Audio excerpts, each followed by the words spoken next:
hayolel hayolele ha hey hey hay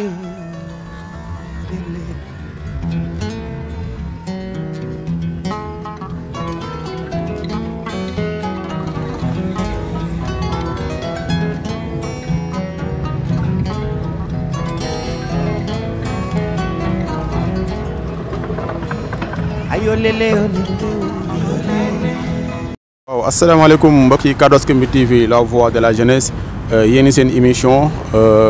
envie de convaincre mu nekk suñu deuxième numéro tey ñu dalal tudd Dado Touré nekk étudiante dëkk Tivaouane nekk à l'université Gaston Berger de Saint-Louis et mu nekk koo xam tey jii nii mu nekk jeune boo xam tey jii nii macha allah ci wàllum littérature xelam màcc na ci. et tey jii mu am benn initiative bind li nga xam ne mooy benn roman dégg les liens maudits donc bu ñu duggee ci livre bi dinañ waxtaan ak moom par rapport ak ci parcours am par rapport ak fi muy jaar ci cursus scolaire am et aussi dina ñëw def présentation moom moo xam ni mooy kan aussi tam dina waxtaanee li nga xam moo nekk ci livre bi lan moo ko motivé ba mu bind livre bi ak le contenu quelques paragraphes yi nga xam ne bind nekk na ci biir livre bi et aussi bu ñu paree aussi dina waxtaan ci li nga xam mooy sur les violences faites aux femmes parce que gis nañ ni contenu livre bi mën naa ni dëgg na ci wàllum viol ci wàllum violence donc mu nekk loo xam ni peut-être mën nañ jàpp ni moo ko poussé tey jii mu mën a bind livre bi et boo ñu toppee suivre ci chaîne leader Kadoski Mbi TV la voix de la jeunesse la chaîne leader ñu won leen ki nga xam ne mooy Dado Touré présenté leen ko tam présenté livre bi nga xam bind na ko mu nekk livre am solo dina wax ne ngeen dem bij gars yi dem jënd ko mu nekk doomu Tivaouane mooy jàppale doomu Tivaouane et fépp foo xam ne tey jii rek doomu Tivaouane nekk na fa moo xam Dakar la wala Saint-Louis wala Thiès wala Tivaouane dina am ay distributeurs yoo xam livre yi boo demee dina ko fekk et à la fin de l'émission dinañ leen jox ñi nga xam ne mooy ba les points de vente yi nga xam ni fa nga mën a fa ngeen mën a amee livre bi donc sans plus tarder dañuy jox la parole à Dado mu présenté wu bàyyi ko mu nuyoog internet yi sur la voix de la jeunesse salaamaaleykum Dado. maaleykum salaam Cheikh maa ngi nuyu waa àdduna di nuyu waa Sénégal di nuyu surtout waa Tivaouane di la jaajëfal ci invitation bi di rafetlu teewaay bi bu baax a baax a baax. donc tey jii bu ñu bëggoon a xam kan mooy Dado dafa ñu tuuti sa portrait yaay kan. Dado Touré maa ngi juddoo Ndar ñu koy wax Saint-Louis du Sénégal. Vers 2002 ci laa tuxu si fii Tivaouane mën naa wax lépp Tivaouane laa ko defee fii laa jàngee amee sama entrée en sixième à l'école élémentaire Tivaouane 7 ñu xam ko ci école 7 moo fa jógee si laa dem lycée bu Tivaouane ñu xam ko si lycée Ababacar Sy de Tivaouane ñu koy wax LAPSY ma fa laa amee bac génn premier du centre en série L prime L ñu orienté ma l'université Gaston Berger de Saint-Louis UGB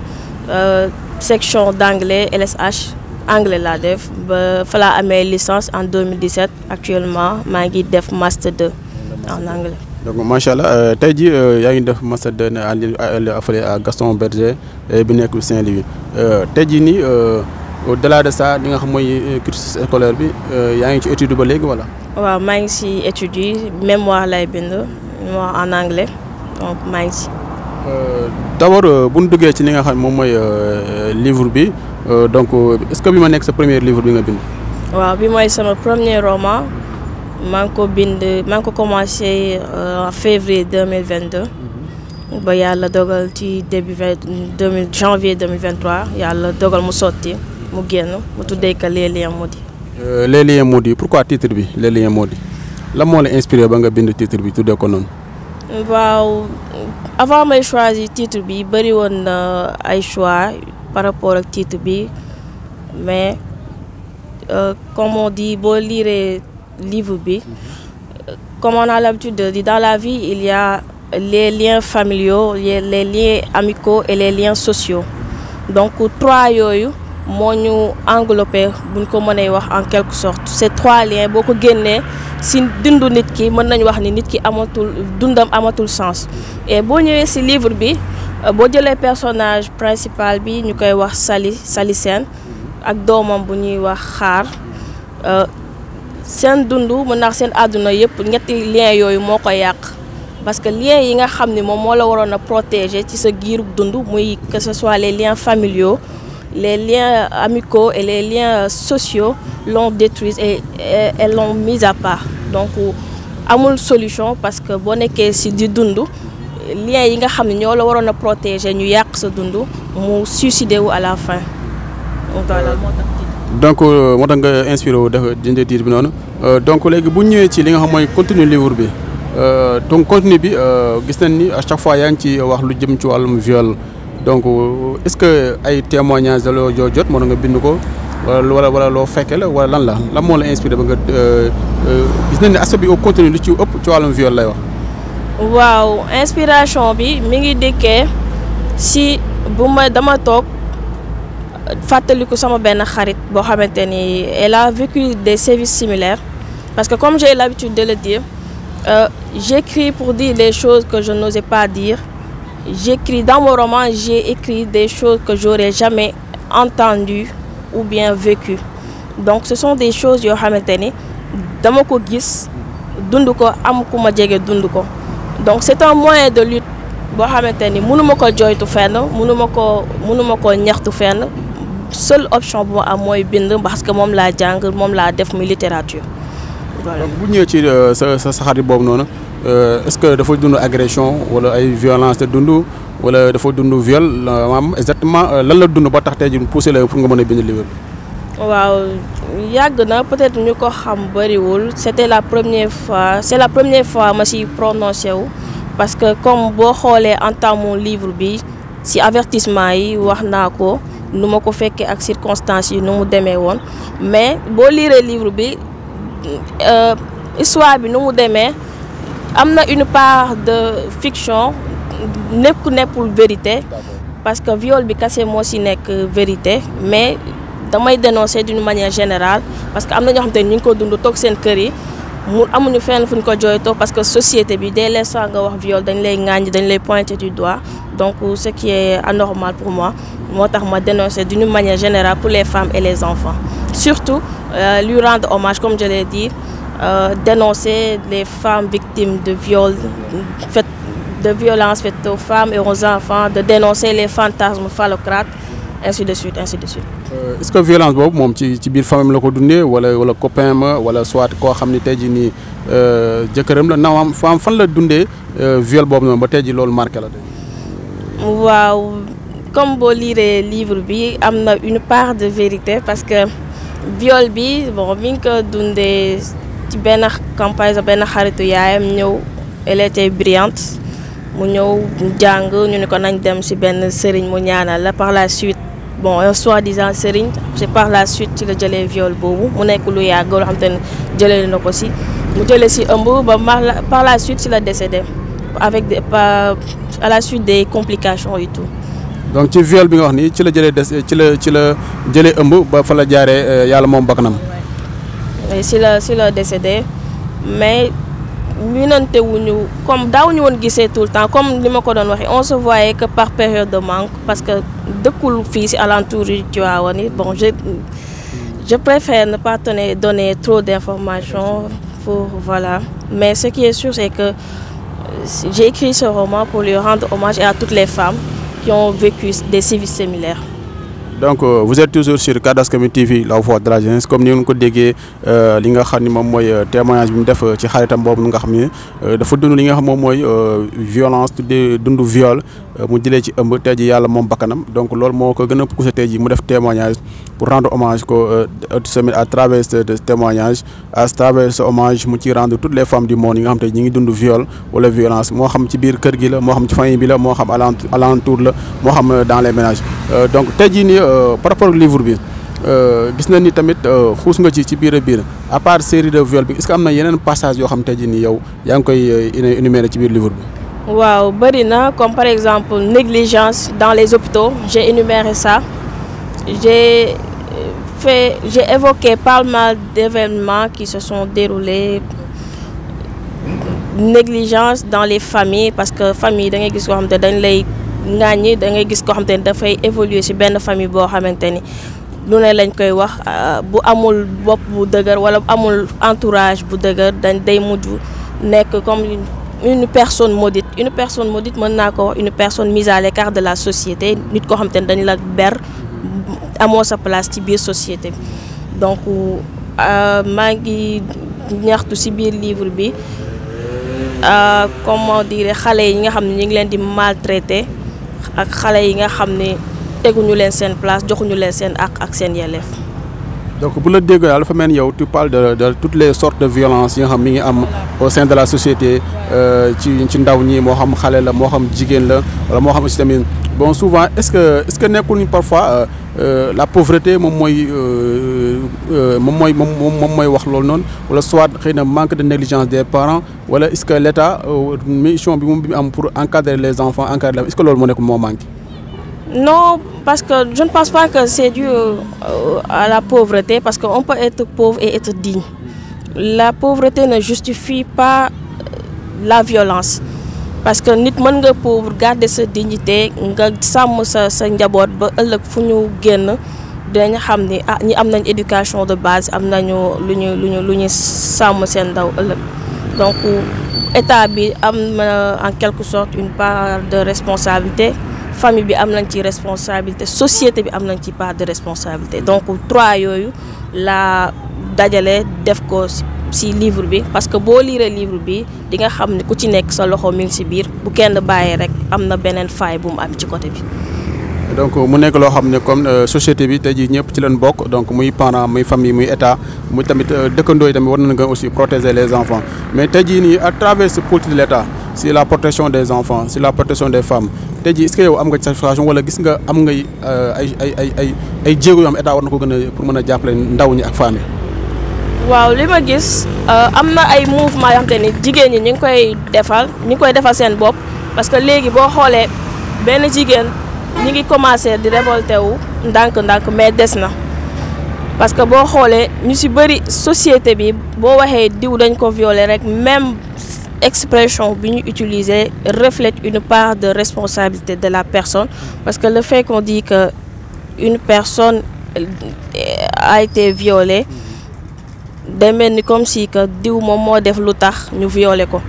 donc société bi am nañ ci part de mais jigéen ñi tamit ñi ngi ci jéem a teg ay jéego di créer ay mouvement pour jéem a xeex loolu mais des na man sama objectif mooy que bon commencé woon naa créer benn mouvement tuddee ko waaw en anglais mi ngi tudd Women Act to Win les femmes agissent pour gagner benn mouvement qui non lucratif à but non lucratif pour aider les femmes surtout les enfants boo xam te ne dinañ mën a sentir seen bopp gis ci seen bopp tey ji bu ñu amee problème ñun dinañ mën a taxaw jàppale leen ba bu ñu amee problème du ñu làqatu seen biir famille di ko nëbbu ba mu am yeneen jëye wala mu am yeneen problème yu ciy dugg ci biir. nga souligné ni ba nga def benn mouvement pour jàppale ndaw ñi ak jigéen ñi est-ce que loolu dafa nekk sax xalaat wala aussi yaa ngi ci dox. waaw sama xalaat la avant livre bi di génn sama xalaat la bu ma toog mais dañu kii officiel agul parce que dañu manqué ay personnes yoo xamante ni bëgg nañu adhérer donc si loolu la ñu toll. waa nit ñi pour ñu mën a ñëw ñu créer mouvement boobu jàppale ndaw ñi ak jigéen ñi ak képp koo xam des personnes de bonne volonté ñëw tamit jàpp ci pour mën a dimbali jigéen ñi ak xale yi donc mouvement bi bon maa ngi ko tuddee waaw en anglais WAW Women Act to Win en français les femmes agissent pour gagner pour jigéen ñi nga xam ni am nañu problème bu ñu ñëwee ci mouvement boobu ñu mën fa gis seen bopp ñu mën a toog waxtaan ak ñu dalal seen xel bu ñu amee problème ñu xool nan la ñu mën a résoudre loolu ñu tegandoo di xàccandoo di dóorandoo.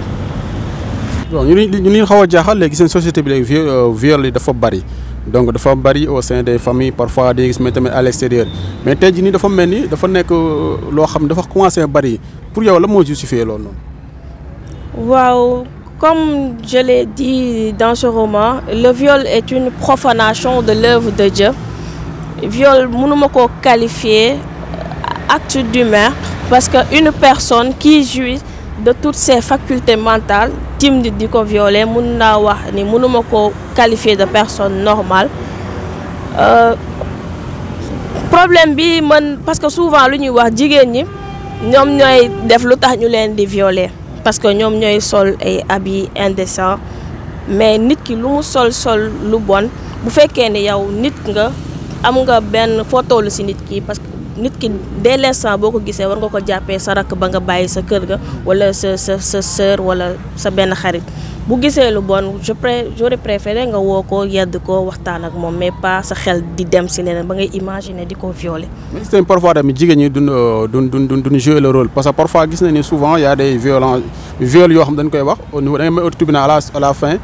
dañuy jàpp ni peut-être chantage la woon wala xale bu jigéen bëgg na dara ci góor kii wala soit mu nekk une manipulation est-ce que nekkul loolu aussi tamit c'est à dénoncer. oui c'est à dénoncer mais. viol bu ñuy gën a récurrent bu ñuy faral di gis ak bi ñuy faral di dénoncer man bi may dénoncer mooy viol bi nga xam ne dañ ko def koo xamante ni xamul dara dañoo utiliser innocence am def ko parce que àdduna boo ci nekkee dara bu xewee dina ci am ñu ci profité wu am ñoo xamante ni dinañ ko def pour moyen boo xamante ni dañ ciy séntu leneen mais man viol bi may wax mooy nga fekk xale boo xamante ne xamul dara nga violer ko wala buggul ko elle n'était pas consentante nga violer ko donc man genre viol boobu laay wax ak viol mental xale yi ngay jàpp di leen traumatiser di leen ŋaañi di leen xas ba ñu mujj sentir inférieur aux autres. donc ba tey bu ñu ñuy suivre ci Cardoscopy TV la voix de la jeunesse ci seen émission envie de convaincre tey jii ñu dajal ki nga xam moom mooy dalal ki nga xam mooy Dado Touré nekk un jeune écrivain nekk doomu Tivaouane nekk à l'université Gaston Berger de Saint-Louis mu benn roman intitulé que les liens maudits donc mu nekk les formes de violence yi nga xam mi ngi koy dund société bi à travers les enfants et les femmes mais aussi mu nekk tamit des cas de viol yoo xam ne wax na ko ci biir livre bi. xaritam boo xam daf ko dund ba yàlla tey jëlee ci moom ci bakkanam donc mu nekk des formes de violence yoo xam tey jii jigéen ñu ngi koy dund yow à travers la société sénégalaise tey jii nii pour jigéen ñi yow lan nga yaakaar moo doon nekk solution pour ñu mën a jàppale ndaw ñi ak jigéen ñi ci wàllum violence yooyu noonu. déjà pour nit ku ñu violer viol am na déjà le fait que ñu violer nit ki rek c'est traumatisant nga bëgg a ñëwaat ci kër yi nga bëgg ko écarter ci société bi wala nga di ko pointer du doigt ça aussi c'est à bannir donc il faudrait qu'on ait ay structures yoo xamante ne nit ñi dinañ mën a bu ñu mënee ci biir famille lay commencer juste les parents ñu soutenir seen doom waxtaan ak ñoom jàppale leen sur le plan psychologique ñu bari dañu xeeb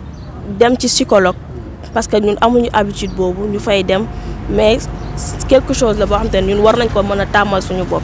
problème bu amee même bu nekkul viol boo amee problème nga dem ci psychologue mu waxtaan la yow gém la indiwaat mais psychologue tamit mën nañ ko retrouver ci suñu famille à travers nos parents suñu yaay wala suñu papa suñu frère wala suñuy sœur loolu premier point le deuxième point bi mooy que dara bu amee muy nekk viol wala lu mu mënti ki nekk ñu jéem a teg voilà ñu def ay loi yoo xamante ni keneen ku jug def jëye ju ñu mel dinañ la sanctionner ba néew ma. mais léegi viol c'est criminalisé gis nañu tey jii nii képp ko def viol donc mën naa ni chambre criminelle la lay àtte. mais at yi lay tëj ne rien comparé ak nit ki lu mu dund parce que mën na la tëj 3 ans 2 ans c'est alors que nit ki mi ngi dund benn traumatisme boo xam te ne wala. nit ñi ñu ngi koy rejeter déjà ñu ngi naan da ngay dekk ci famille ñu violer leen diw du am jëkkër parce que dañ ko violer da ngay sentir inférieur par rapport aux autres donc yooyu yëpp war nañ ko mën a trouver waat solution tegaat nit ki ci yoon mettre ko en place dans la société. boo xoolee ci livre bi moo tax ma choisir 2 personnages muy Sally et sa fille parce que boo xoolee ci fin bi Sally dafa suicidé wu parce que elle n'avait pas d'espoir à la vie ñëpp ñu ku mu yaakaaroon pour dem foofu. prostitution la mujjee def parce que moom la jàpp ni mooy solution au final dañ ko trahir amul fu mu dem parce que société bi ñoo koy ŋàññ mu suicidé wu mais pour redonner l'espoir à ces femmes ou bien à ces enfants violés xaar ci fin bi bu mu lire soiru yaayam dani dafay décider retourner ci këru yaayam këru famille bi nga xam ne dund na fa ba mu daw découvrir vérité boobu pour venger wu donc cette vengeance boobu c'est juste pour redonner l'espoir aux femmes aux enfants yi nga xam ne violé nañ ne wala dund nañ misère ci seen famille que ni le viol n'est pas une fin en soi que ni malheur am na problème am na il faut oser dire et avancer donc loolu laa doon jéem a véhiculer juste pour nit ñi. livre bi tey jii nii ñan ñoo la ci taxaw ba mu génn beneen bi aussi tamit gis nañ ni tamit préface bi kan moo ko def. waaw di kontaan bu baax a baax ci question bi ma laaj parce que bind livre bi mën naa wax ni yombul à vrai dire yombul mais nit ki boo amee ñu la jàppale ñu la teg loxo rek lépp dafay yomb mën naa wax. préface bi sama benn professeur bi ñuy wax professeur Habib Kébé mu nekk professeur de français à l'université Gaston Berger de Saint-Louis mu nekk disponible jàppale ma ci lépp correction bi ak préface. Après, c'est la les éditions Fama avec Moustapha Ndene Ndiaye, que je salue de passage. Mon écoute disponible, pour me corriger, de me faire correction et en même temps, sans pour autant mot français ou de les remercier pour donc tey jii livre ku ko bëgg tey jii fan ngay dem moo xam Tivaouane la moo xam Thiès wala Dakar wala Saint-Louis tey jii ku ko bëgg nan ngay def. waaw livre bi disponible na Tivaouane sunu kër Cheikh Awa Balla disponible na tamit Thiès si maison d'édition Fama Moustapha ak Dakar Harmattan Sénégal librairie Harmattan semaine prochaine dina disponible Saint-Louis à l'université Gaston Berger de Saint-Louis. Avec donc tey jii nii ku na xam ne ni bind livre dafa metti par rapport ak ci aspect financier bi xam nga couverture yi aussi par rapport ak production bi tey jii nii est-ce que financièrement am na ñu lay jàppale pour que nga mën a gën a multiplier la production ak tey jii ku ko soxla tey jii ñaata ngay mën a génne pour mën a am livre bi. waaw métti na parce que bindu livre yombul comme niñ koy faral di gisee parce que ci début bi mën nga joxe xaalis ñu produire la comme par exemple mën nga dugg tamit ci financement état yi donc boo amul chance dëgg mën nga joxe sa xaalis ñu génneel la nombre d'exemplaires yi nga bëgg de même que aussi mën nga signer ak ñoom contrat mu dugg ci financement ñoom yi ñuy jot donc mën naa wax yomb na comme yombul voilà. donc tey jii ci livre bi ku ko bëgg tey ñaata nga ko mën a amee. livre bi mi ngi jaar 5000 francs. mais livre bu toll nii 5000 francs tuuti nga yaakaar. macha allah parce que gis nañ ni contenu bi riche na trop te gis naa ne plein d'enseignement et bokk na aussi tamit c'est une manière de lutter contre les violences faites aux femmes et je pense que il n'a pas de prix. oui bi may bind sama objectif nekkul woon pour se faire de l'argent encore une fois dama bind pour véhiculer benn message ñu bëri comme par exemple ñu may laa yow anglais nga def nga bind français d'abord dama bëgg français bi. et puis message bu may véhicule dama bëgg même bu fekkee ne xale bi jàng CM2 dina ko mën a lire dina xam message bu ma bëgg a véhiculer dina bàyyi xel li am ci livre bi ba bu ëllëg bu ci naree dem wala mu nar a gis lu ni mel mu jéem ko éviter moo tax ma wàññi prix bi pour mu mën a accessible si ñëpp mën si jot. donc macha allah je pense que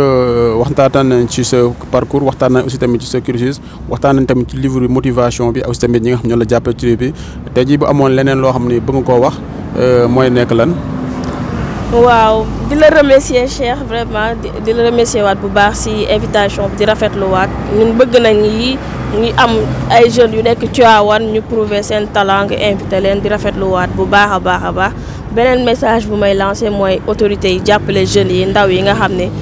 ñi ngi comme man bëgg nañu bind mais xamuñu yoon bi wala ñoo xam te ni am nañ ay idées de comment développer développement personnel wala ñu bëgg a jàppale jigéen ñi wala xale yi ñu jéem leen a faciliter loolu ñu mën a am accès ci ñoom jéem a toog waxtaan ak ñoom wax leen projet yi parce que am nañ yéene bi te bëgg nañ ko incha allah. ok donc xam naa sans plus tarder da lay bàyyi nga def sa dernier mot bu fekkee am na ñuy gërëm wala am na ñuy nuyu wala moo xam sa famille la wala ñu lay jàppale wala say amis donc nga kii leen mais juste pour dire que ni livre baa ngi na ko gars yi wuti donc vraiment mu nekk lu am solo les liens maudits donc mu nekk livre boo xam ni roman bi ci biir boo ko dee lire da ngay kontaan parce que y a plein d'enseignements y a plein yi nga xam moom aussi mooy cri de cœur boo xam ne aussi mi ngi ko ciy wax mais tamit aussi tamit mi ngi ñaax état bi ak famille pour ñu nga mën a protéger les femmes et les enfants et pour si wax ni l'avenir d'une nation xam nga ce sont les femmes et les enfants et tey jii képp ku leen aar rek di nga aar une nation donc mu nekk lu am solo les Harmattan tamit mu nekk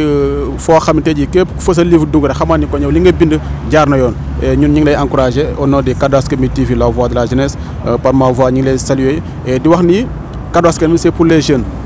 yëpp jeune boo xam nekk nga biir Tivaouane wala nekk nga biir Sénégal te nga xam ne li la ñor mooy xam-xam li la ñor mooy développement ñu ngi lay tàllal loxo di leen woo ngay ñëw pour mën a promouvoir li nga xam moom mooy notre chaîne leader et lépp lu ko tax a jóge c'est pour les jeunes pour promouvoir la jeunesse surtout nag les jeunes talents yi nga xam tey jii nii ce sont des talents cachés ku ci mel ni Dado tey jii nii àddina war na koo xam ñu ngi lancé un appel les autorités ñu de Tivaouane ñu jàppale ko aussi tamit muy le maire Demba Diop Sy la présidente conseil départemental Sénégal Touré lu ci mel ni Abdoulaye Niang Gago ak toutes les bonnes volontés yi nga xam ni muy l'ancien maire El Hadji Malick Diop muy aussi tamit Modou Diagne Sy Mbengue ak képp koo xam ne rek kilifa nga ci dëkk bi donc muy kilifa religieux yi ngeen jàppale ko bu nekk doomu Tivaouane mu nekk fierté pour Tivaouane et bu ñu ko jàppalee suñu bopp lañ jàppale donc un dernier mot pour remercier ta famille ou bien les membres. Merci Cheikh maa ngi remercier sama famille bu baax parce que tey bu ma demee ba tool fii mën naa wax ñoom la j'aurais aimé que sama papa fekkee ko parce que mën naa wax ni motivation yëpp tey bu ma demee ba jàng ba yegg si fii grâce à lui donc te yàlla dogal li merci beaucoup di remercier sama famille bu baax a baax di remercier sama sœur bu nekk université di ko wax Mame Mbayang mu jàppale ma bu baax a baax si sama parcours universitaire ak samay xarit samay am di jàmm maa ngi nuyu ñëpp waa set Tivaouane surtout. Ok, merci beaucoup. C'était votre émission Envie de convaincre sur Kaddu Ak Semaine TV, la voix avec Dado Touré. On donne rendez-vous prochainement.